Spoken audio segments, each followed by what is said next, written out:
Just looking across at Team Russia, Shirley Robertson, double Olympic gold medalist, working with CNN out here to ensure that the Volvo Ocean Race gets maximum coverage around the globe. And delighted to say that, well, one of our good friends of the race, Oleg Zeberetsov, who has done so much to ensure that Team Russia got into shape and into the race. He had a tragedy in his family, I'm afraid to say. He lost his mother recently, but has come back. And he offered to stand down from the team as he'd been away for a week, but the team refused to let him stand down, insisted that he races today. And I'm delighted to say that Oleg is on board Team Russia and is part of their team today. Pedro Mas has been drafted in from Spain to replace the injured Mike Joubert on that boat. 10 minutes to go to the start of the race. Thank you, Mark, who almost preternaturally realised, he's probably said his watch, that 10-minute horn was about to sound. So it did. We're now counting down to race 2. Yeah, actually, I saw the flag go up, and it was a couple of seconds before the gun. So generally, we take the signal from the flag in sailing, and anybody who started their watch on the gun is going to have a problem when you start. Well, that's our official timer, Riath, in trouble then. I'm sure he has. He's shaking his head. Let's hope he's got that right, as now you can sense the excitement on the water. Suddenly, after pottering around, looking very relaxed and comfortable, suddenly the crews are getting themselves in full start order. Code 0 up again on PUMA. Ken Reid determined to use it. Fascinating to see how he'll do this time, Mark. Yeah, that's the big question. Will it be answered on this first beat if he keeps that code 0s up? Although I think I can actually see a headsail on the bow of the boat now, so maybe we've lost our opportunity if he changes that sail to see how it went up a beat when we had that start recall. We did manage to get our line bearing, and the line set up for a wind direction of 135, so we'll try and get a wind shot in the next couple of minutes and tell you about the line bias. Hey Mark, from the pin end there we've been looking at the wind strength, and it's certainly coming and going in a sequence lasting for about 5-6 minutes, and then it's lighter. Now we're just in a path with more breeze, pretty powered up, but just 3-4 minutes ago it was a light period that lasted for quite a few minutes. So it's coming and going, and so it doesn't seem like it's a really strong building trend, and I think we can be confident that PUMA is going to go with their code 0 again. Thanks very much, Canute. Certainly the experience at this end as well, that we seem to think that the wind has filled in, disappears again, comes back. So it is likely to be shifty again. But if you get a good run of that 5 or 6 minutes and you're got everything set up right, you could do some real damage to the rest of the fleet. Delta Lloyd playing their part now. All the boats now poised around the start line as they jockey for position. Always love to see who's watching who in these circumstances. Certainly saw ahead of the first race that very little was ever going to separate Torben Grail on Ericsson 4 and Kenny Reid on PUMA, those two watching each other like a hawk. Now I imagine a lot of people will be checking to see what Telefonica Blue have up their sleeves for this particular start as well. And Green Dragon with Ian Walker, who's looked pretty aggressive whenever he's had the chance on the start line to really make an impact. Certainly did very well to grab the pin end last time out. Be interesting to see who makes the best start this time round. Mark, you've watched the practice race, you've seen the first race here. Who's particularly impressed you at that part of the race? Well, as we said earlier, PUMA certainly nailed those 2 starts in the practice race. They had a problem last time. I think they had that coming together with Ericsson 4, which left them in pretty bad shape, and it was the Telefonica boats that probably had the best, along with Green Dragon, at that last start. Green Dragon did a beautiful job on the pin. It'll be interesting to see. We've just got a line shot and a wind bearing, and it looks like at the moment anyway, still with 6 minutes to go, that the line is pretty square. I don't know if that's going to mean that we'll see a lot more guys trying to fight for the committee boat, in which case there'll be plenty of action out this end. But we'll see. 5 minutes. So if the breeze is sequencing, as Knut suggested earlier, that could well mean that we're in another phase by the time that we actually get to the start.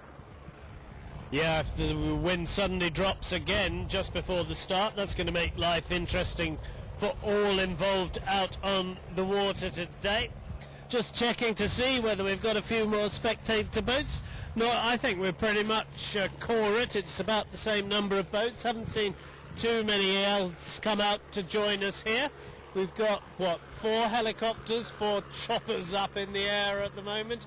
So all checking out their particular boats. See one hovering over the spectator fleet, getting some pictures there. Rick Tomlinson, the official photographer, is up in one of those. Matt, the cameraman, beaming down pictures for Volvo Ocean Race.tv, also up in the air. 5 minutes to go to the start of the race. We see a little bit of jousting between a TV rib and its press colleague. The press colleague's bigger, but it does look as if the press rib wants it more. So interesting little battle emerging there.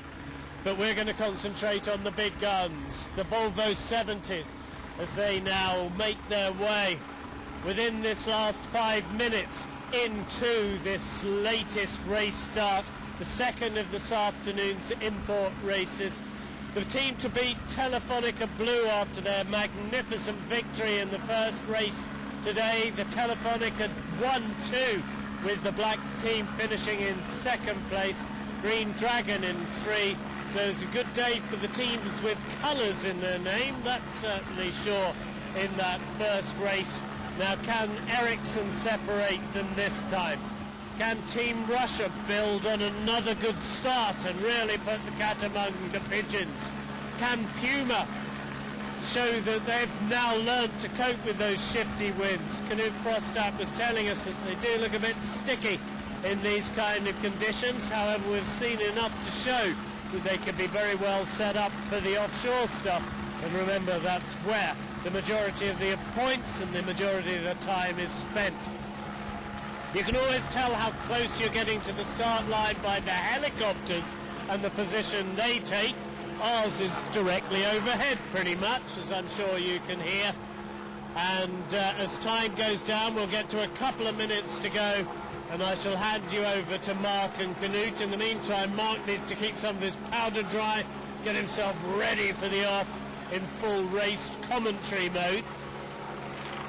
Well, Team Russia, there go. Yes, Knut. Mark, and Guy, we're just on the pin end here, and on our part of the line, the wind is just starting to drop again. So I think there is a trend that it's coming and going, and it's certainly lighter here at the pin end right now than it was 4 or 5 minutes ago. Ericsson 4 is the only boat with us here on the pin end as we are approaching the start, and seems like everybody is preparing on the other side. It's going to be a tricky start for PUMA, because PUMA will have less ability to maneuver with that big sail, and obviously the last thing they would like to have is somebody close to them to leeward, as you will have to assume that you can sail higher with a smaller jib. PUMA really needs some space to be able to speed and sail a little lower, but potentially faster than the others with that big Cod Zero. Well, I think the wind is also dropping here on the committee boat end as well, but I'm going to pass you over now to Mark Chisnell to join Knut for the commentary on the start, with signs that the wind is just dropping as the start gun's about to fire. So yes, we're inside 2 minutes now, and we have a little left shift, perhaps a little bias to the pin, and the pressure is definitely down. PUMA undoubtedly committed to this Code Zero headsail now. They're just furling it for a final tack to starboard, but they have a headsail on the deck, so they may be planning to for a quick change if they feel that they're losing once they get tacking on this beat. So we're down now to 1 minute and 30, just under that.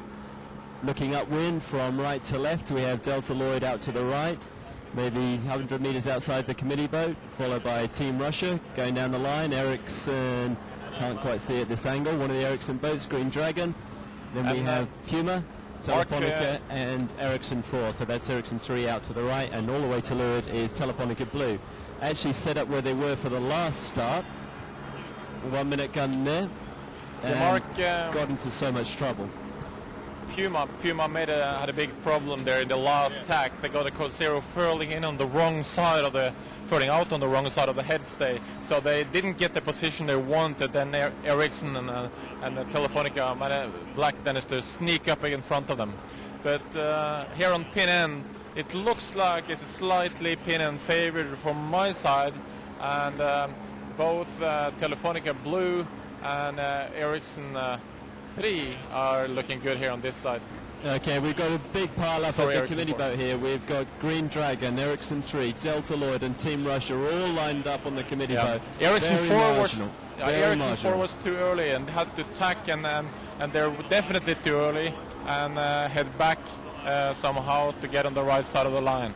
Gun about to go. Ericsson at the other end of the line has had to bail out. The other Ericsson boat. Team Russia's in big trouble. There's going to be a collision. Yeah, Team Russia have hit Delta Lloyd, and there's early line as well. The individual recalls. So we have some boats over.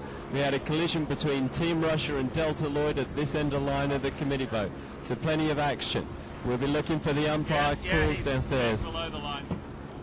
Mark, I can tell you that Team Russia looked like they hit Delta Lloyd. Did they hit the committee boat as well? They did hit Delta Lloyd, definitely hit Delta Lloyd. It was right in front of us as we get some horrendous screaming feedback. But yeah, that collision happened right in front of Mark and I as 4 boats tried to get into the space of about a boat and a half at the committee end. We had to see Ericsson 3 bail out. It was just carnage at the committee end. As Knut said, they suddenly noticed that wind shift. Everybody tried to get at the committee end. And, well, let's hope that Delta Lloyd, well, we know she was made of firm stuff as she got round the world as ABN AMRO 1. But she did take quite a ding as Team Russia have turned round and look as if they're taking a penalty turn. And Delta Lloyd look like they have some kind of a problem there as well. They've got guys up on the foredeck looking at the sails. They look like they started to turn downwind. So Team Russia complete their penalty. Ericsson 3 in a whole lot of trouble from their bailout. On port, heading out to the right-hand side of the line. Just in front of them, maybe by 50, 60 yards, is Ericsson 4, also on port. On starboard tack, on the other, heading out towards the other side, of course, the left-hand side, we have Delta Lloyd, Puma, and the 2 Telefonica boats. Both are on the left-hand side of the course.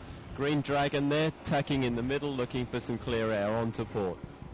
Well, just to report that there were people falling all over the place on the committee boat as well, so we have a feeling that someone might well have clattered into the committee boat at that end as well. So high drama here. We were told that these boats were very difficult to control, and that's certainly the case.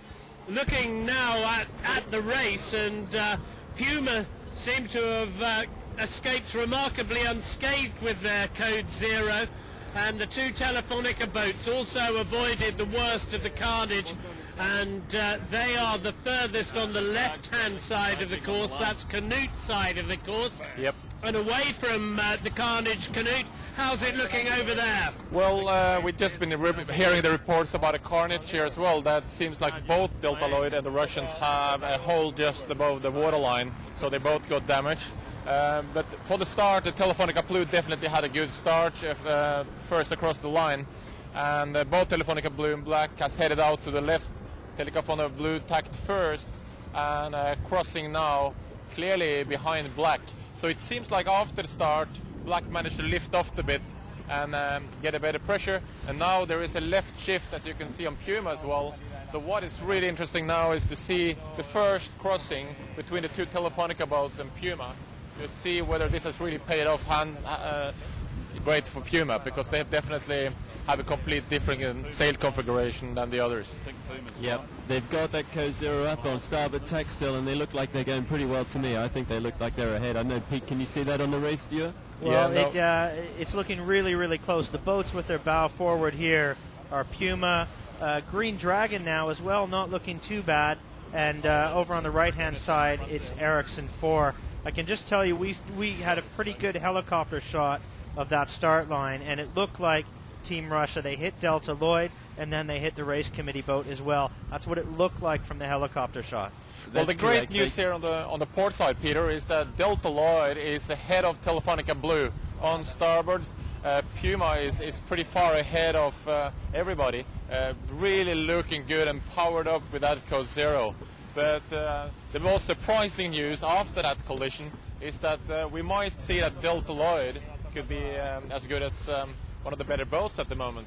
How does it look at the race for you, Peter? Yeah, well, we can see that they're there. The boat that really stands out, of course, is Puma. And again, over on the other side of the course, Green Dragon. Delta Lloyd, they're certainly right up there. And it looks like, Canute, are they just crossing ahead of Telefonica Black now? Well, Delta Lloyd went ahead of Telefonica Black, but right now Delta Lloyd looks very light, and that like the wind has really dropped on the left side, which doesn't hurt Puma as much with that massive headsail. But Delta Lloyd look really upright compared to Telefonica Blue and the others who are more in the middle of the race course. Okay, Canute, I can say if you're watching this on .tv, we've got a great shot on Delta Lloyd now, and you can see the guys leaning over the starboard side. They're trying to probably affect a temporary patch, and I'm not sure if that's maybe preventing them from tacking right now. They're trying to keep the right side of the boat out of the water. I think it is, and me and Jack just had the same discussion with the Russians. Because the Russians have a pretty clear hole on their starboard side, very close to the waterline. And as we saw them tacking from port to starboard, that hole is clearly underwater. But I'm sure they have a couple of guys inside the boat having a look if there's a hole through the skin or not. Yeah, and if that's the case, that will have come from the race committee boat if it's on the starboard side of the Russian boat. Exactly. Well, I can still report from the left-hand side of the course that Puma is looking really powered up and very fast with that code 0. So I think Ken Reed and his guys know what they're doing. They have been trying this on training, and it's looking very convincing from here. They're certainly really powered up and smoking up there on the left side of the race course. And yeah. Mark and Guy, on your side of the race course, Green Dragon also looking really, really strong here. Yeah, that's right. We've got Green Dragon crossing ahead of Ericsson 4, coming into a cross with the two Telefonica boats, but Puma's going to lead through this gate comfortably. The tack was really interesting because they've only done the one tack so far, and Puma going for this two-tack strategy, I'm sure, particularly with that code 0 up. But they just looked so painful while they went through the wind with the sail furled. They almost seemed to come to a stop as they fell down onto the other tack, but once they got that thing sheeted out and got it going again, as Canute said, they're just smoking. And Puma have a really comfortable lead in this race right now. I'd say that, Telefonica Black has just crossed ahead of Green Dragon. So probably we'll be giving second place now to Telefonica Black. And then third will be a toss-up between Green Dragon and Telefonica Blue. And then I think it's probably Ericsson 4. Although we've got Delta Lloyd on the other side of the course. They've obviously got that repair affected. They have managed to tack over, and they're back in this race. They're still some way ahead of Ericsson 3 and the Russian boat over on this right-hand side of the course. Hey, Mark, it's Knuder, and I'm just looking at Puma with just behind them, and they are so powered up and look extremely fast and in good shape. And it's really surprising to see this thing happening, that one of the one-boat teams, although they did have a boat from the last race, have made this choice, and so far it looks like a very, very good choice, and that none of the other two-boat teams really have even tried it. That's a bit of a... I suppose the question is to Canute and Mark is, why didn't they use it in the first race? Well, I think you have this situation with this first race you ever meet the others. And there is one thing with these big sails we learned with the 60s, is that if you make the mistake of going for it and the breeze picks up a bit more than you anticipate, you basically heel over and you put a lot of load on the boat and things can break. So I'm sure they have that in the back of their mind. And also, do you want to take the risk to be different than everybody else? That's kind of a tactical question you have to make your mind up with. But certainly now they had the guts to go for it, and it's looking pretty good at the moment. Yeah, and I'm sure that sixth place in the first race had some influence on that. They felt that they needed something extra to get the boat going, and why not take the chance with it? And certainly it's looking good for them right now. The question is on the run whether we'll see any of these other guys drop these headsails and put the code 0s up. I suspect it's not going to be the two Telefonica boats, because as we've said earlier, it doesn't look like their masts are set up to try and take these big code 0 sails upwind. So we've got Puma out in the lead on port tack, headed out towards the starboard tack ley line. We've got the two Telefonica boats now on the right-hand side of the course. Black has just had to tack, I think, because they've got some gas from Telefonica Blue. That's going to cost them an extra 2 tacks and could well put them back into the pack. So my money would be on Telefonica Blue at the top mark for the second place at the moment. Green Dragon and Delta Lloyd are about to come into a cross with Ericsson, and it looks like they're both ducking. Yeah, they're both going to have to duck behind Ericsson 4, I think it is. Ericsson 4 on starboard, Delta Lloyd and Green Dragon on port, both ducking behind. So we've got those three in a very tight battle for probably 3rd or 4th place. At the moment, it's a tough call. Pete, can you tell whether or not on this upcoming cross between Telefonica Black and that pack of Green Dragon and Delta Lloyd, who's ahead? It looks like it's going to be Telefonica Black. One of the things that's interesting, Mark, is the way the race committee deals with these last-minute shifts in pivoting the course. The gate isn't exactly aligned with the course, and I think if you're looking up the course, the gate is a little bit out to the right-hand side of mid-course, and so I think that's maybe distorted things just a little bit in terms of the teams lining up to try and get through it. And in fact, I could see really clearly on the tracking, it looked like PUMA actually had to fall off a little bit because they headed up fairly significantly on the tracking just as they passed the gate. So that mid-course gate has really had an influence, especially in this race. Right now it looks like PUMA, Telefonica Black, Telefonica Blue, those would be the three that the race tracker is showing as being the top 3 boats right now. Yeah, I'd agree with that, Pete. PUMA are clearly ahead. Telefonica Black won that cross with the other 2 guys. We have Telefonica Blue currently crossing Green Dragon and Delta Lloyd as well. So that order is pretty well established at this stage. Just trying to see Upwind. We're just coming on to PUMA's stern, whether or not they're laying the windward mark. I'm sure they are. That won't be a ley line that KP will want to get wrong. And yeah, it looks pretty good from here at the moment. But we've had some big shifts out here, and that's the one thing that can ruin this strategy of minimum tacks is you have to do your last tack a long way out from the buoy, which means you've got the risk of overstanding it a little bit and giving some away, or worse really, understanding it and having to do the extra 2 tacks to go round. So we've got PUMA on starboard. We've now got Telefonica Blue on starboard as well, looking like a solid 2nd. Telefonica Black looking like a pretty solid 3rd. And then we've got Green Dragon and Delta Lloyd in a big burn-off here. They've been side by side for a long while, and Green Dragon has finally got the better of it. They popped out ahead, and Delta Lloyd are looking pretty sorry, sitting in the gas of the bad air, the dirty air, coming off the back of the sails of Green Dragon. I wouldn't be surprised to see Delta Lloyd tack out of there sometime reasonably soon. The other 2 boats, Team Russia and the other Ericsson boats, are both on the left-hand side of the course. And they're right now, I guess they're probably in touch. Certainly Ericsson, it's too hard to see from here, but the leading Ericsson boat, I think it's 4, is in contact with Green Dragon and Delta Lloyd. Yeah, that's certainly what we're seeing here on the race tracker, Mark. Ericsson 4 just rolling into attack there, starting to head out, coming in from the left-hand side, and it'll be an interesting cross between them and Delta Lloyd and Green Dragon, but that's a few moments away. On the ley line, PUMA, Telefonica Blue, and Telefonica Black. It looks like she's going to be able to slot in nicely behind those 2. Right now, it's still early in the second race, but really, it's been a great day for the 2 Telefonica boats so far. Certainly has. PUMA actually managing to get ahead of them, but they look 2nd and 3rd. Could be that Torben Grail's found something over on the left-hand side of the course as well, which could be interesting. Green Dragon have finally put a little bit of distance between them and Delta Lloyd, but I've been impressed by the way Delta Lloyd have coped with the bang on the start line, the fact that they've had to put on a patch, and have still managed to certainly compete, probably for the first time in these 2 races on this first leg. Knut. Yeah, we're just close to Ericsson 4 here, and they are looking very nicely with a big left shift and a lot of breeze filling in from the left side again. And Torben seems to again have tricked this shift pretty nicely. But I'm still pretty stunned about this performance of PUMA. I mean, it's not a surprise when you see it, but I'm really surprised that the 2-boat team like Ericsson never had the same conclusion. Yeah, it's going to be interesting. Absolutely right, Knut, that with all that time and resources, development with 2 boats, and this one sail is making a heck of a difference, and it doesn't look as if the 2-boat campaigns have them.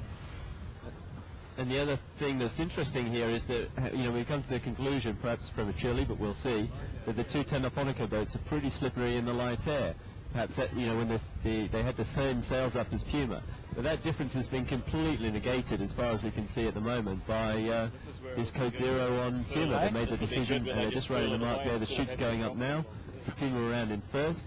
And it appears to have negated that Code Zero, the impact and the speed of the Telefonica boats in this light air. So it's really it's a pretty interesting day out here.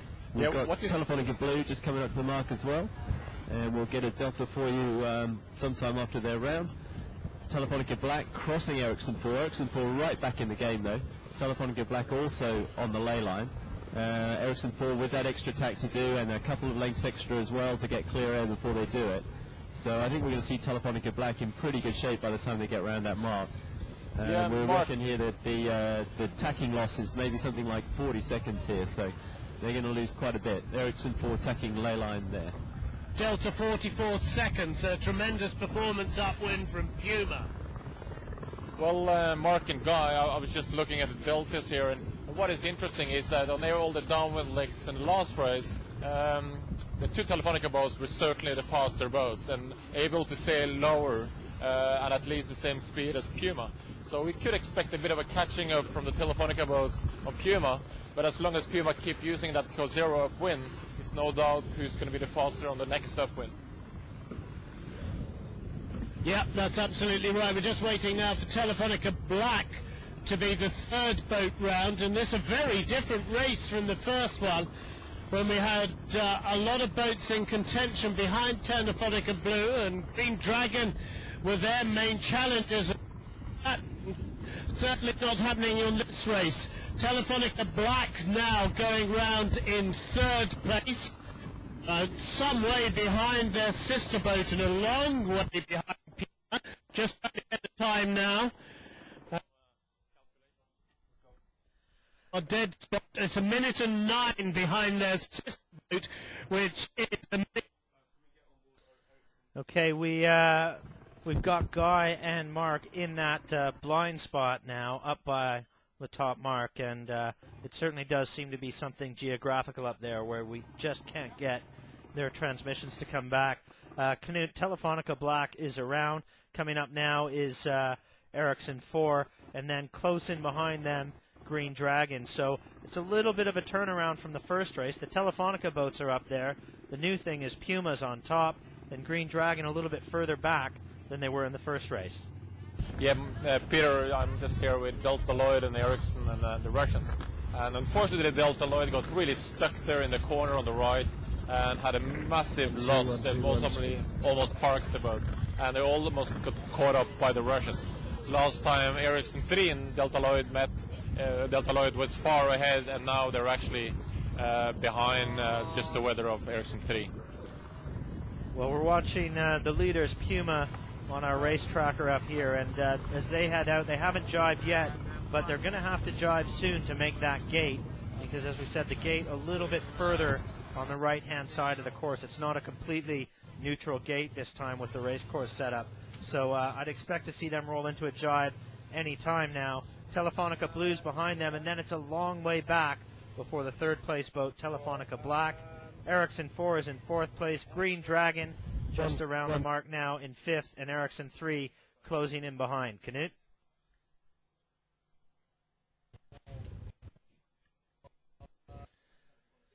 We can't. Oh, we're back. Are we back? You're back. We're back. Just give you those quick deltas. 44 second. Another minute and 9 between second and third. So 1:53 between first. In fourth place was Ericsson 4, 42 seconds further back. 59 seconds further back in fifth, Green Dragon. Well, Guy, you're still a little bit intermittent there, but we will get you to print us those deltas again in a moment or two when you're transmitting cleanly. We have seen jibing, Puma, Telefonica Blue, both jibing. They're out on the left-hand side of the race course when you're looking upwind. and they've just put in jibes, trying to head back towards that mid-course gate now. Telefonica Black and Ericsson 4 in close behind. Still up at the top, Mark. We've got Ericsson 3 around, Delta Lloyd and Team Russia still approaching that top mark, and it's the Russians, unfortunately for them, at the back of the pack right now, and with a little bit of damage. On board the race leader, PUMA Ocean Racing, as they streak in towards that mid-course gate. And we'll just check. Guy, are you with us again? I hope so. I think we're back in transmission range now. Do you want the deltas from the top, Peter? Yeah, let's have a quick run through of them if you don't mind. That would be great. PUMA in excellent shape. 44 seconds they crossed the mark ahead of Telefonica Blue. Another minute and 9 seconds, so 1:53 behind the leaders was Telefonica Black. In fourth place, Torben Grail, another 42 seconds behind Telefonica Black. Fifth place, Green Dragon, 59 seconds behind Ericsson 4. In sixth was Ericsson 3, a further 1 minute and 20 seconds behind, with Delta Lloyd just 12 seconds behind them. And as we speak, it looks as if Team Russia have finally round the mark, and that I will get that time to you as soon as possible, but certainly a couple of minutes. Hey Guy, this is Knut here. We're very close to the gate, and as you know, PUMA is just about to cross the gate, and it's no doubt that Telefonica Blue have been catching up on PUMA. They're certainly closer than they were on the top mark, and it almost looks like PUMA went a little too far on the ley line, but certainly Telefonica Blue is able to sail a touch lower than PUMA all the time, and without losing too much speed. Yeah, I'd agree with you there, Canute. It looked to me like PUMA had just overstood that a little bit. They're coming in a little bit more pressed than Telefonica, trying to get up to this buoy, and so that's probably part of the loss there. They'll have an opportunity to square away very soon when they get round the buoy, which is right about now. So PUMA through the gate in the lead, Telefonica on her heels, to windward and astern. Yeah, it's very clear from me here that PUMA did go too far before they jibed and ended up a little bit outside the ley line, as the boats are now more in parallel. But it seems to me at least like the time gap between these two boats must be less than the 44 seconds it was at the top mark. Further behind, Telefonica Black seems to have the same distance to Ericsson. And it's also interesting to see the configuration of these boats, because the two Ericsson boats are sailing with more rake in their mast, meaning that their masts are heeling more backwards than the other teams, certainly than PUMA, which could be that they have set their boats more up for the offshore performance than the kind of light in-port racing. Yeah, we're square with PUMA now, and you're getting a very good look across her rig at right angles to the boat, and it's very upright in the boat. It's the kind of orientation you'd expect to see on an inshore racer. They look like they're going a little better now. I had them a little better than Telefonica Blue. They got through the gate, got a little bad pressure, and I think they might actually be taking a bit more time back out again. So Telefonica Black through the gate in third place there. I'm not sure what the gap was to the Ericsson boat at the top mark, but again, Ericsson don't look so far away right now. So we've got two battles on the water, really. PUMA and Telefonica Blue for 1-2, and Telefonica Black and Ericsson it was 42 seconds behind at the windward mark, so for third place. But right now, the winner of the day is Telefonica Blue with that first place in the first race, and currently second on the water as we come to the end of the first lap of the second race this afternoon. Back up the course, I can see Delta Lloyd and Ericsson on port. Team Russia behind. Neither of those guys are laying the gate, actually, so they've obviously gone for an early jibe, which will force them to do an extra 2 jibes. Team Russia behind them, going all the way out to the corner, looking for the ley line. Come through the gate. Up on our boat alongside PUMA and Telefonica Blue, and we'll be watching these guys down into now half a mile, maybe a little bit less actually, down directly to leeward of where we are. Yeah, Mark, I'm just behind the stern of Telefonica Blue, 20 meters behind them, and it seems to me that all the time they're sneaking in on Puma, just a little bit, coming down to Puma's line and getting closer and closer. So I think Puma's pretty happy this downwind is not twice as long and getting ready to get their big code zero up again. Yeah, I'd agree with that. And I think now they're in the same pressure again, and Telefonica Blue does look slippery in these conditions. The position now we're looking at Telefonica Blue, and it's very different to the angle of Telefonica Black, who's maybe 200-300 meters directly to leeward of them. There's 20 degrees difference.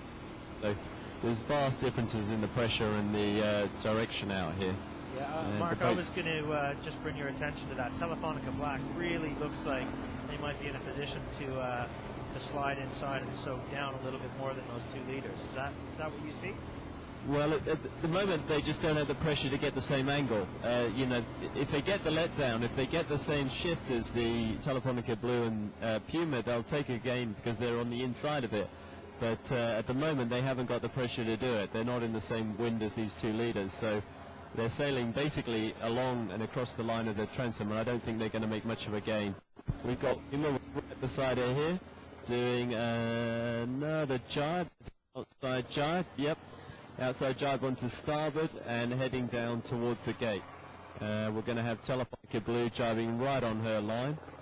Also, just see which way this one's going to go, whether it's outside or inside, and I think that was an outside jibe as well. So both the leaders on starboard, both left gate. The code zero, I think, going up again on Puma, ready for the drop of this gate. Now I'm not sure at this stage which mark they're going to take. I don't know if you can see that on the viewer, Pete. Yeah, we can't tell what one they're going to take yet. I think we're a few seconds behind you guys there, but Puma certainly still looks to be reasonably comfortable, at least 100 meters ahead of Telefonica Blue right now. Yeah, Peter, I can confirm that Puma has the code zero up again, so they're going again for the big sail in front, and obviously pretty comfortable doing that, knowing what they learned in the first upwind. It also seems like Telefonica Black made a bit of a gain on Ericsson 4 as they kept sailing lower and without losing too much speed. At least it looks like that for us. We've got a glorious picture on this left-hand side of the course as we sail with Puma looking back through, and also had a very good view of Puma as they came about last time, and the incredibly slick teamwork as that outside change was made, as indeed from Telefonica. So whatever these guys say about not having practiced too much, I think they certainly have been making sure that this is very well oiled. Mark, have you spotted something? We just got Puma about to go through the gate here. They've dropped the spinnaker. They're certainly very close to the right-hand mark looking upwind.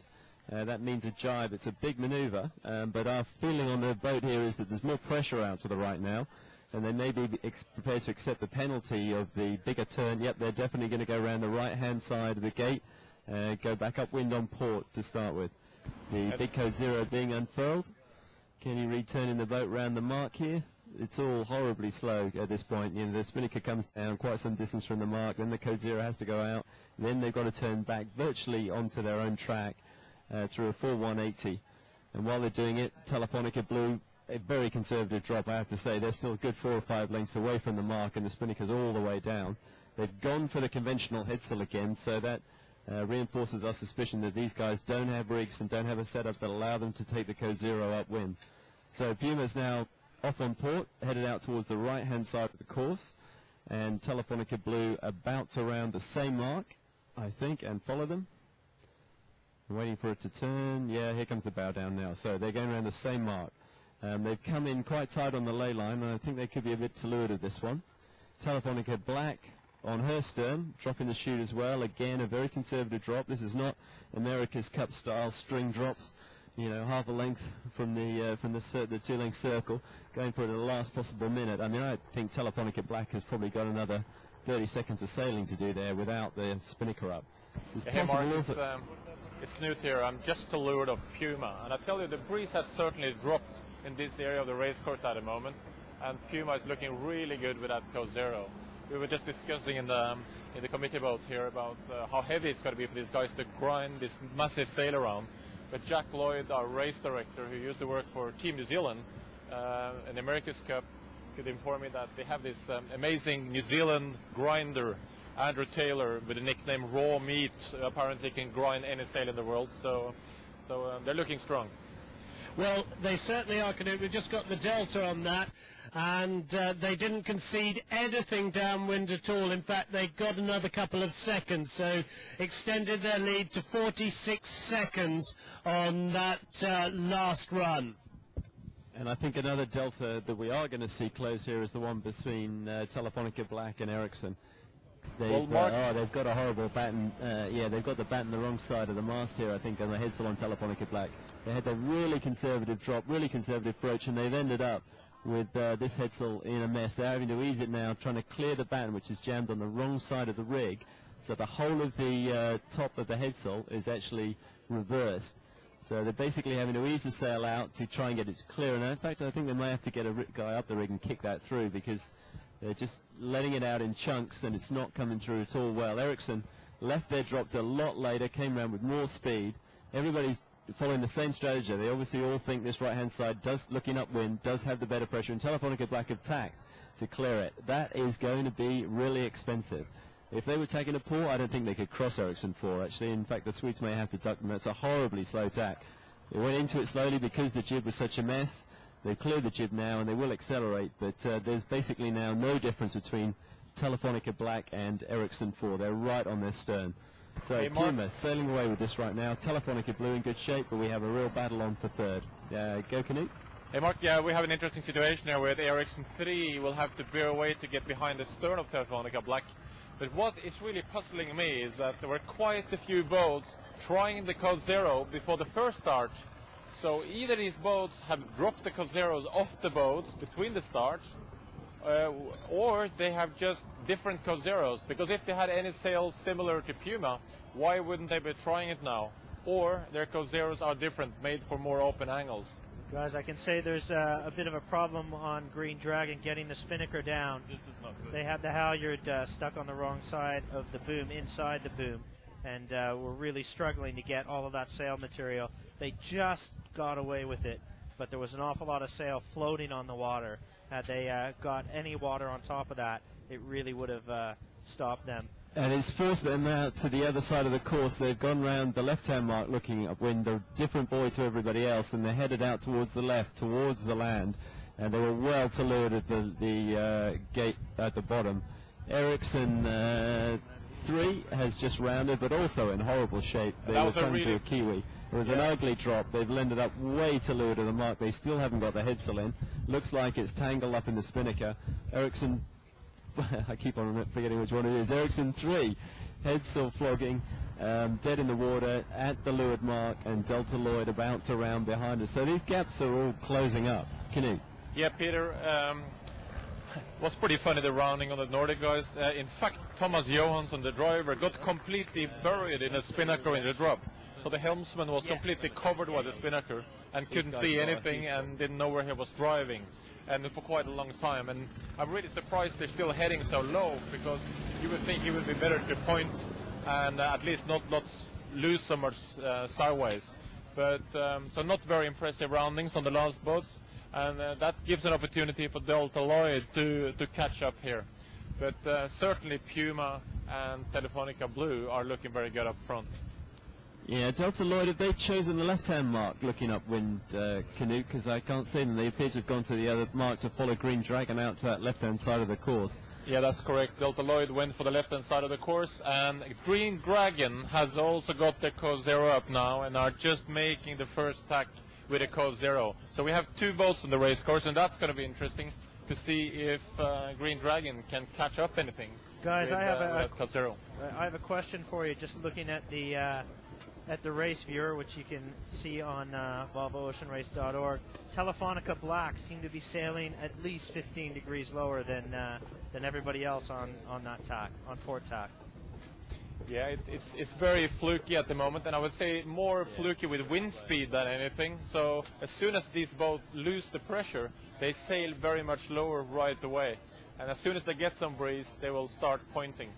And I think what's going to be really interesting now is to see what Green Dragon is going to be able to do with that big Code Zero that just got up.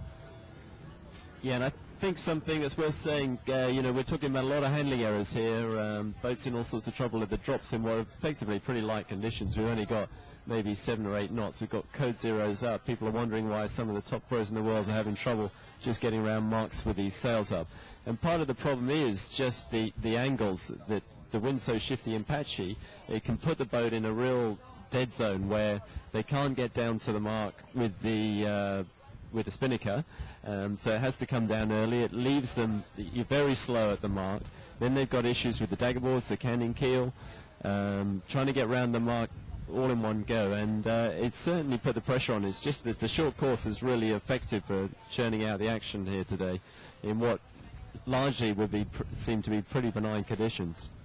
Hey Mark, it's Knut here, and we just had a comment from our boat that looking at the Telefonica boats, they both dropped the spinnaker very early, and that's probably from training, learning that these sails are very big when you look at the size of crew you have. Compared to a TP52, you have a lot less crew and almost twice as big sails. I mean, the spinnaker is 500 square meter, and you have to get this down with probably only 3 guys able to get it down. So it pays off to be conservative in the drops. That's been proven now quite a few times. Yeah, I think that was something, Knut, that came across as the skipper's press conference yesterday.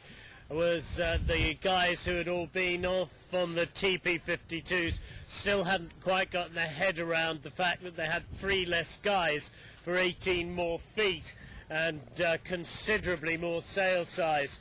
So much more practice needed, and we tend to see this on the last race. With the early import races, you would see more crew errors, you'd see more handling errors as the boats went round the mark.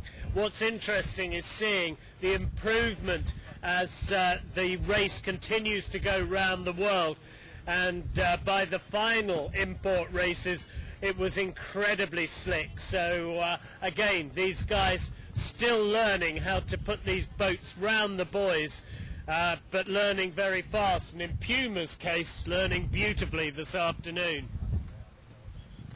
Looking now behind PUMA, who continue to lead.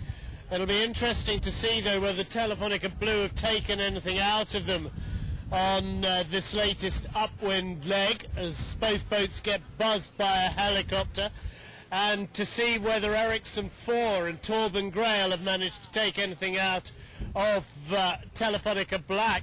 I think the one thing that is true, and Knut pointed it out, it does look as if Green Dragon are certainly, they'll still be in 5th, but I'd be surprised if they haven't cut the deltas this time round, having put their own Code Zero up. They do seem to be moving very nicely indeed through the water from this side of the course.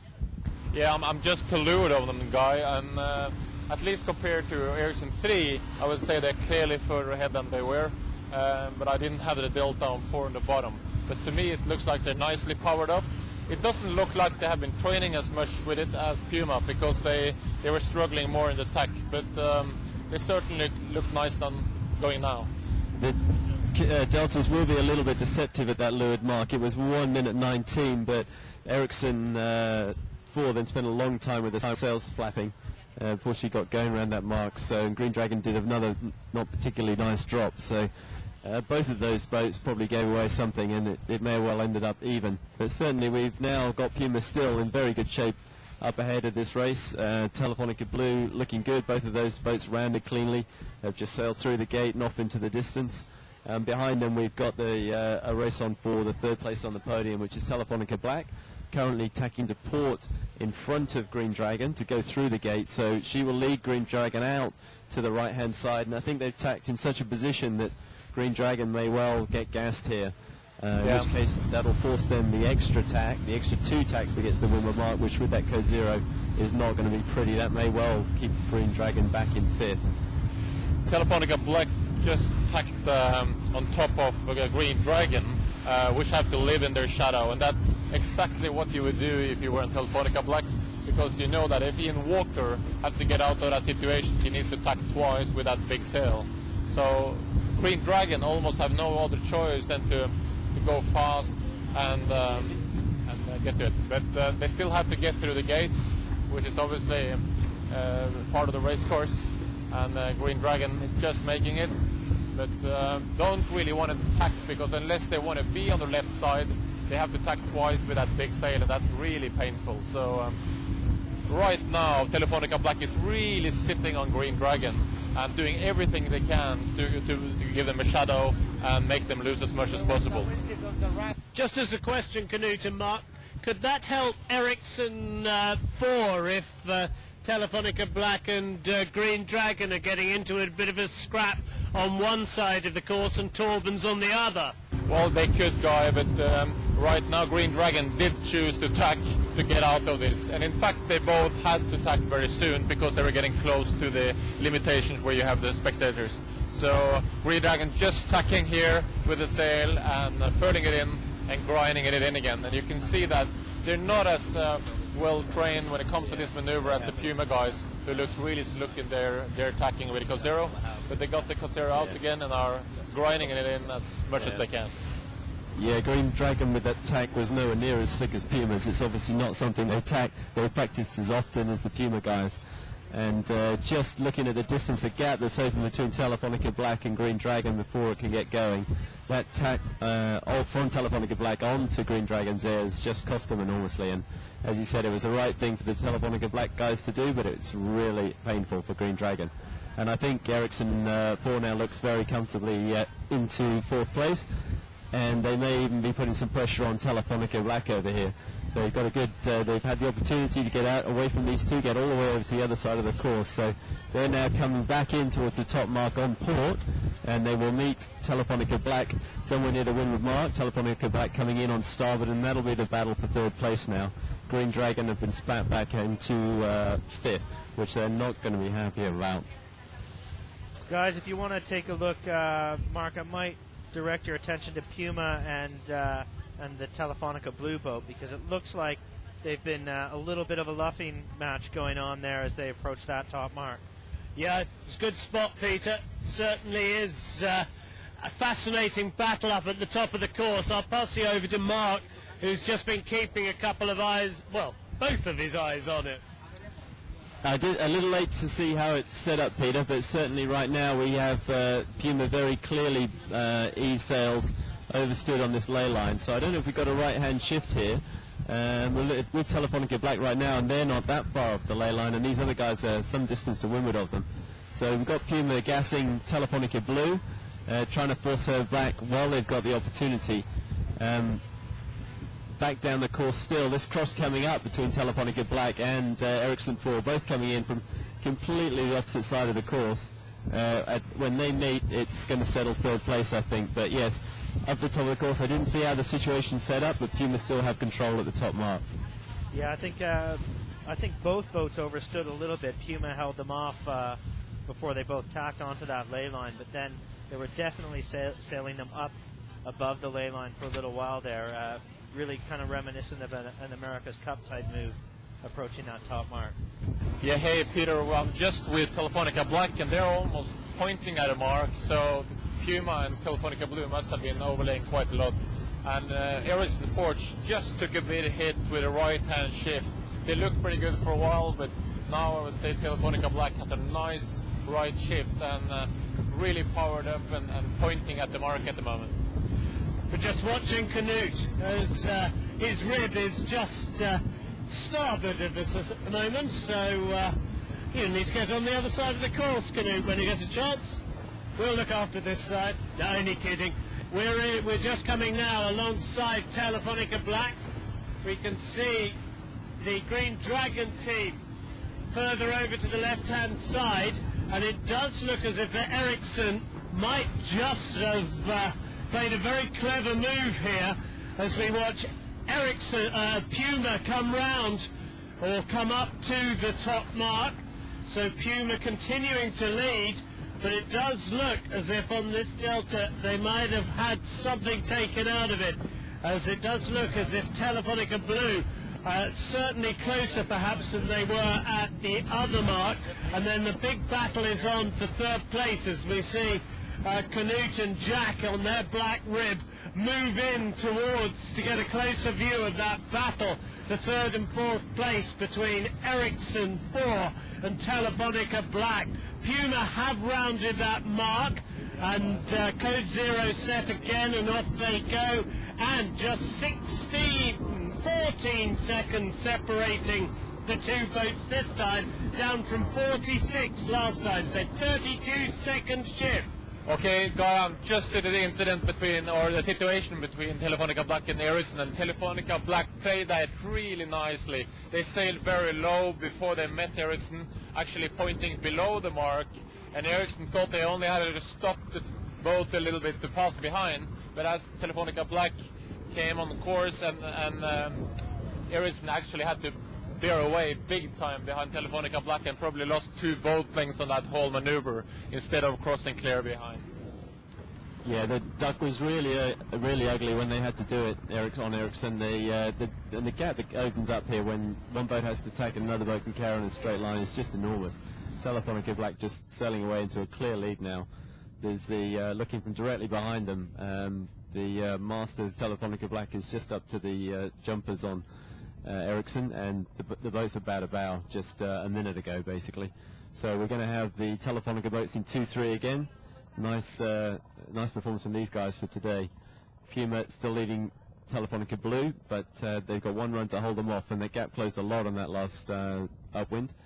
It'd be interesting to see if they can keep it going downwind, as we've seen Telefonica Blue go quite a bit better so far on these downwind legs. Telefonica Black now about, I can see her sails easing. She's about to go around the mark. We'll bring you that delta as soon as we can. And then the delta to Ericsson 4. Yeah. Green Dragon. Carry on, sorry. Mark, I'm here with Ericsson 3 and the Green Dragon, and it's a bit disappointing to see Green Dragon's performance with that Code Zero. The Code Zero is such a big and difficult sail, and if you know how to maneuver it and run it, you can have a great speed out of it, but if you don't, you'll lose equally as much. So it's clear that Green Dragon has really lost a lot on playing with that sail and haven't had good maneuvers, and Ericsson X3 is right up with them and crossing ahead of them right now. Yeah, so we've actually got 2 completely conflicting results from the Code Zero experiment. They've had Puma that had gone fantastically with it and negated the previous lighter advantage that the Telefonica boats appeared to have, and we've got Green Dragon in exactly the opposite situation, and that seems really just to come. I mean, there's some sure sail shapes in there somewhere. It may be the Green Dragon sail is not quite so optimized for going upwind, but handling and practice with the sail also appears to be part of that deal. Well, we're right with Green Dragon and Ericsson 3 here, and they are just about 1/3 of a boat length apart. Green Dragon just on the stern of Ericsson, and this is going to be interesting. If Green Dragon can live there for a while, they can force Ericsson to keep on sailing outside the starboard ley line, because Ericsson cannot tack now. They're not in a position to tack because they have to give Green Dragon some room there.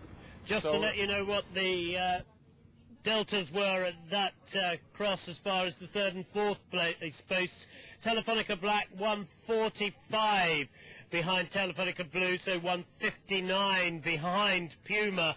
And in the end, Torben Grail had to be satisfied going around 30 seconds after Pedro Campos. So terrific work by Telefonica Black to suddenly get a 30-second lead with that manoeuvre as we watch this battle between Green Dragon and Ericsson 3 for 5th and 6th place. Yeah, and I think Green Dragon have maintained control of that situation. The whole Ericsson out to the left. With Green Dragon, they're going to go ahead. Further down the race course, guys, on the leaderboard, the Telefonica Blue had a really good last few minutes where they seem to have more pressure than Puma. I'll still say Puma is ahead, but certainly Telefonica Blue was coming up nicely and moved, I'd say, 2 boat lengths further forward on Puma. Yeah, Canute, that certainly matches what we're seeing up here, both on video and on the race tracker, as Telefonica Blue is really close. They're within a boat length now, and they were certainly much further behind than that earlier in this leg. So coming up to this gate, it's really neck and neck between them. Mark, I'll pass it back to you. I can hear you doing a radio check there. I think you're back with us now. We may be. We are in the point where traditionally we lose you, but at the moment we're a little patchy, but we're just holding. No, that's you guys out again. So we are really watching this battle. We're on board if you're watching on the .tv race, if you're Volvo Ocean Race .tv. We're on board with PUMA Ocean Racing. They're trying to cling to their lead with Telefonica. If you're watching this on the race tracker, well, it's giving a slight advantage now to Telefonica Blue. Canute, I don't know if that matches up with what you're seeing. Yeah, I mean, PUMA is really struggling where they are now. I would say Telefonica Blue have the better pressure and really moving forward on them all the time. I wouldn't be surprised if Telefonica Blue is actually not in the lead already. Yeah, I think they are. That's what we're seeing on the tracker, and certainly that helicopter view, it looks really like they've just rolled over top of them. It's very interesting. I'm just by the side of Telefonica Black and Ericsson 4, who have so different spinnakers. Telefonica Black really have a more traditional spinnaker with big shoulders and a really projecting sail, while Ericsson's sail is much more tight left and looks to me more like a reaching sail, potentially also a bit heavier built. But that's hard to tell it exactly. But I will assume that Telefonica Blue is in the lead now. It looks like that from my position. 1-2. Yep. Yeah, that's certainly the case. Going through the gate now is Telefonica Blue. They're just passing that mark now, and PUMA Ocean Racing maybe 2 full boat lengths behind. There's another battle right at the other end of the fleet coming up to the windward mark. Delta Lloyd and Team Russia. They had a collision before the start, and if I'm not mistaken, they might not be up for another one here. They're very close 1-2. going around this mark. Guy, I can hear your radio check there. We'll come back to you right now. But a passing move by Telefonica Blue. They've just rolled over Puma. They're a boat length and a half ahead. And I'll throw it back to you, Guy. We're just past the gate, and you're absolutely right. This has been a terrific run by Telefonica Blue. Puma just simply haven't been able to handle them, the downwind on this particular run. Mark, has anything Puma have done wrong, or is it just what Telefonica have in the tank? Well, I did wonder if Puma didn't overstand that end of the gate again. It appeared that they actually went a little bit too far, and just either there was a shift or they got the ley line wrong, and Telefonica Blue sailed into it on normal VMG angles.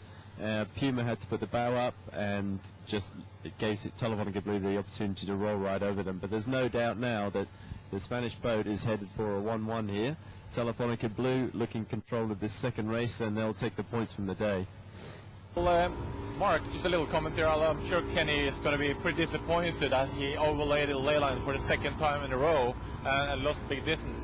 But I'm looking out at the race course. This must be the first time I've ever seen you have 8 boats on a race course, and you have 4 different match races going on. So we basically have a match race for every single position on the race at the moment, and which is pretty interesting. That's right, Telefonica Black and Ericsson 4 dueling for 3rd place, although I'd be pretty comfortable if I was on Telefonica Black. They look pretty slippery on these downwind lakes, and as you say, they look like they've got a better sail for it than Ericsson 4. Ericsson 4, of course, getting hammered near the top there with that final, that duck and then the final tack. So I think Telefonica Black will be feeling pretty comfortable about the 3rd. Looking all the way back up the course, we have Ericsson 3 and Green Dragon together, and then Delta Lloyd and the Russian bringing on big Kevlar patch on the right hand side of the boat. But right now the action is at the front of the fleet. We've got Telefonica Blue slipping down here very nice for what looks like her first place. Just hope you caught the end of that. But just seemed to just get through the patch on this side of the course. We did have those much closer to the leaders, and if anything, Canute, it looks as if Telefonica Blue are extending that lead. Yeah, I would say that I'm right in between them now, and it looks really like Telefonica Blue is able all the time to just sail a little bit lower than Puma. And every time they get pressure, they're very quickly to heel over and bend away, and they have certainly extended the lead with, I would say, at least 1 boat length since they sailed through the gates. The sails look very different. It looks to me like the spinnaker on Telefonica is very wide, had big shoulders, and looks like it's built of Cuban fiber, which is a very light, high-tech material. while Puma spinnaker looks like more a traditional all-purpose spinnaker. But Puma still in there, but now Telefonica got position in front and to leeward, which is exactly what you want to have approaching the finish line. Yeah, Telefonica Blue in good shape. But just looking at the boards on the two boats, they've raised the dagger boards quite as far on Telefonica. I guess it could be a slight illusion. No, can you see any better than us? Yeah, Mark, I tell you, it's interesting, but the truth is that the two dagger boards are actually that different. So the dagger boards on Puma are much longer than the dagger boards on Telefonica, and they're also differently shaped. So there's somebody, obviously designers with different thoughts here, and you would think that Puma should have an edge upwind at least with those big dagger boards in light conditions. But they're paying a weight penalty to carry heavier dagger boards, basically. Right, perhaps we're seeing that difference downwind, or that's some of the difference. It's certainly quite a big one here. But the real error there was just the overstand on the ley line, and as you say, they did it twice in a row, which is going to be a little disappointing for the boys on Puma. This one is going to go to Telefonica Blue. Yep, Telefonica Blue is very comfortable. I would say they have just stretched another boat length at least, looking fast and slippery, and all the time soaking down to leeward a little more than Puma. And looking back at Telefonica and Ericsson, I would say that Telefonica is sailing a little lower than Ericsson as well, although Ericsson is certainly up for the same speed. Guys, can I just ask you a quick question? As the positions stand at the moment, Puma and Ericsson 4 are going to have the same points after 2 races. Do they share that place? Is that a dead heat, or who wins that race? Is it the one with the better performance in one of the races? Yeah, Guy, that tiebreak will go to Puma because they had a better performance in the second race of the day, and that's the way the tiebreak goes. We just wanted to make sure for those people listening out on the course, watching, just to ensure that we knew exactly what was happening. And so Puma, the second place will ensure, I think, that they finish above Ericsson 4. The other interesting one will be Green Dragon. And Guy, we are just breaking in here because Telefonica is just as I speak crossing the finish line. Absolutely right. So Telefonica Blue make it a double celebration in front of their home fans. A magnificent performance from them. They led from start to finish in the first import race.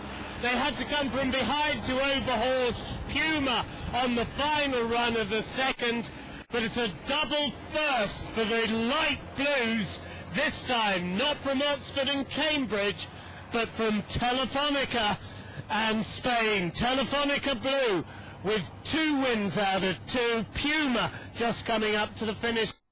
They'll ensure that they finish second in this race and put the disappointment of that 6th place in the first run behind them. So we know who's taken all the big points.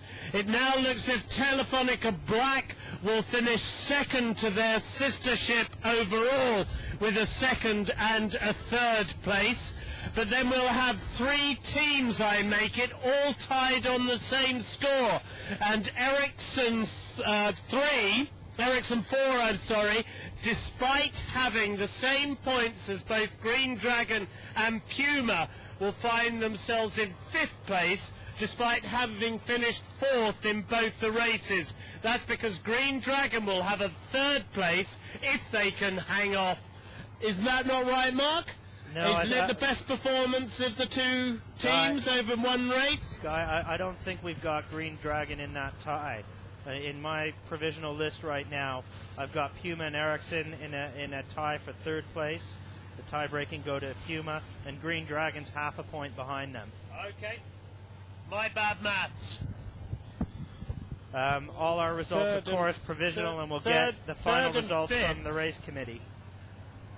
I still make it that if Green Dragon finish 3rd and 5th in this race, they'll have the same points as Ericsson, who finished 4th and 4th, and 6th and 2nd for Puma. That's right, Guy. But the only flaw in that is it looks like Green Dragon is going to be 6th and not 5th in this race. Well, let's find out if Ericsson 3 can overtake them then on that last run. They were certainly 5th as we came down this run? Have Ericsson 3 overtaken them? Well, on our race viewer on the tracker, they have Green Dragons jibed away right now. Ericsson 3 is continuing on. It looks like it's going to be close, but currently Ericsson 3, our race tracker gives them about 100 meters of an advantage there. And I don't think, Mark, you might be able to tell me from where you are, but I don't think Green Dragon is going to be able to lay. But I'm going to throw it back to you guys. We've got Telefonica Black about to cross the finish line. That's right. Telefonica Black finishing in 3rd place ahead of Ericsson 4. And I think if there is a tie for with Ericsson 4 and Green Dragon, it'll go to Ericsson 4 anyway, because they have got the better of this final race. So that would be the tiebreaker in that situation. So we have now pretty much Ericsson 4 also going through the line in 4th. We've got 4 boats finished, half the fleet, at this 2nd race of the day.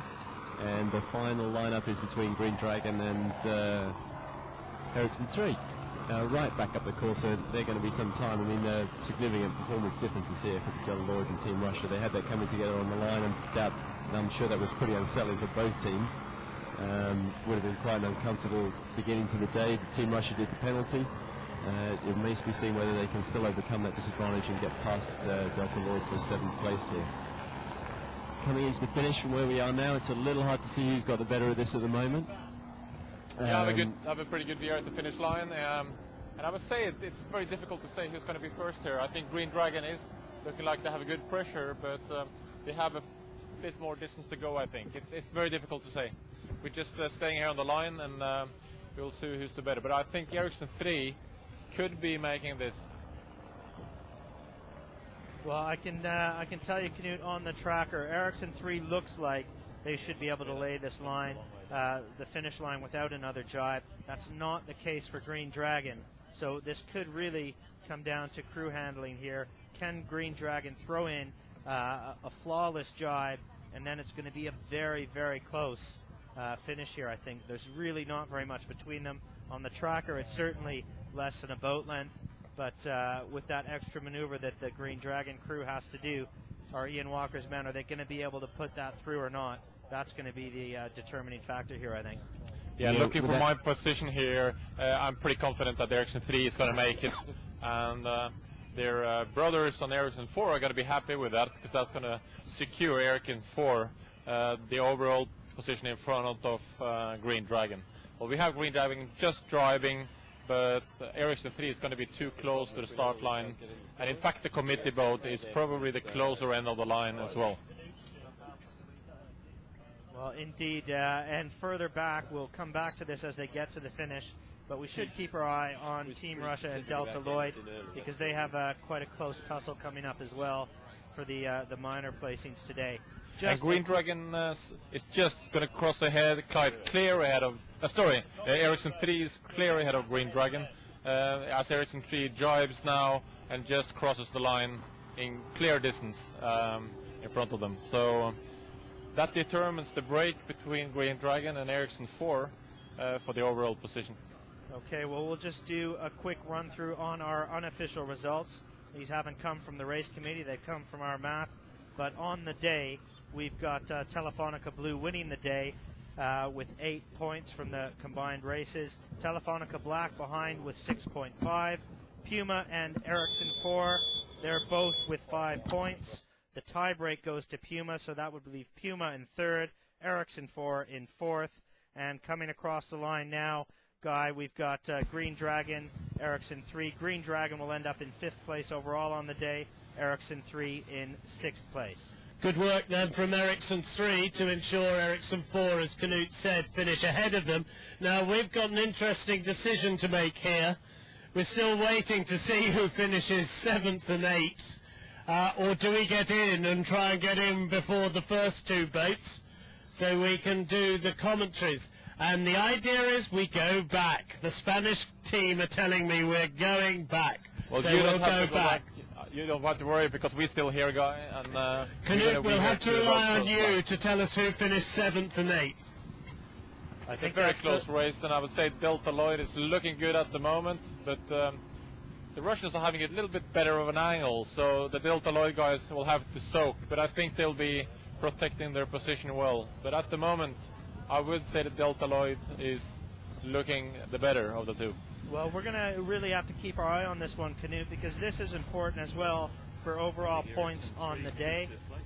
Team Russia and Delta Lloyd, the winner of this one is going to end up in 7th place for the day, and the one who comes in second best in this race is going to end up in 8th place on the day. So there is half a point on the overall race leaderboard at stake here. Well, it's very close. Delta Lloyd is ahead, but the weather and the Russians are able to sail a touch lower. But I would say that Delta Lloyd has this comfortably, but it's not over yet. It's less than half a boat length between them. Well, as we watch them come down, we're on board. If you're watching on VolvoOceanRace.tv, we're on board with the Delta Lloyd crew. We're not trying to avoid going on board with the Russians, but we don't have a camera there that's functioning and getting pictures back to us. So we're not trying to favor one boat over the other here. But okay, the Delta Lloyd guys is just setting up for a big soak, or are they jibing? I think they're jibing. It looks like a jibe here. They have to make the finish mark, and the Russians are doing the same. Just soaking down to the line, and Delta Lloyd is going to finish ahead of the Russians, and they're crossing the line right now. Wow, well, how about that for Team Delta Lloyd, guys? With that finish, they are going to end up 7th on the day. They're equal points with Team Russia, but of course, because Delta Lloyd beat them in this second race of the day, they end up in 7th place in our unofficial. The other interesting thing, Peter, is with Ericsson 3 losing a point, they in fact move up to 6. No, just on the points. Quite, not quite. They're not quite there. They'll have a point, and Ericsson 4 go from a point and a half to they lose to a half a point. No, Guy. Delta Lloyd now at the end of this race finishes with 1.5 points. But Ericsson 3 still ends up with 3 points, even with the point deduction. So I think the standings are Ericsson 3 is in 6th place, Delta Lloyd is in 7th, and Team Russia is in 8th on our unofficial results here. Yeah. Okay, Peter. So we've got Delta Lloyd maybe stealing a point and a position from the Russians. A great race from them. Maybe there's a little bit of fairness in that. Remember, Team Russia and Delta Lloyd in a collision on the starting line of this race, and Team Russia doing a penalty circle for that, and so Team Delta Lloyd able to just sneak past them on that final run. Our positions overall, our unofficial positions overall at the end of the day: Telefonica Blue at the top of the table, Telefonica Black in 2nd place, Puma in 3rd, Ericsson 4 in 4th, Green Dragon is in 5th, Ericsson 3 is in 4th place, and Team Russia and Delta Lloyd, well, it's Delta Lloyd in 7th, Team Russia in 8th. Are you still with us, Guy? Yes, sorry, we're just having a small mathematical discussion out here on the boat. Sorry. Okay, well, we seem to be having you guys breaking up as well, so we might just wrap up our broadcast here at this point, just to say it has been the first race day of the Volvo Ocean Race. It's the import day. Points have been at stake and will be awarded. You can find out all the final results, the official results, on VolvoOceanRace.org. The results will be up there as soon as we get them from the race committee. It's been a fantastic day of racing, 2 full races completed, and some great action. You couldn't get any closer, in fact, collisions on the starting line. You've been listening to Guy Swindells and Mark Chisnell out on the race course, and of course Knut Frostad from the other side of the race course, and I'm Peter Rush watching from in here at the studio. Make sure you come back and join us a week from today. It's the start of the offshore leg of the Volvo Ocean Race.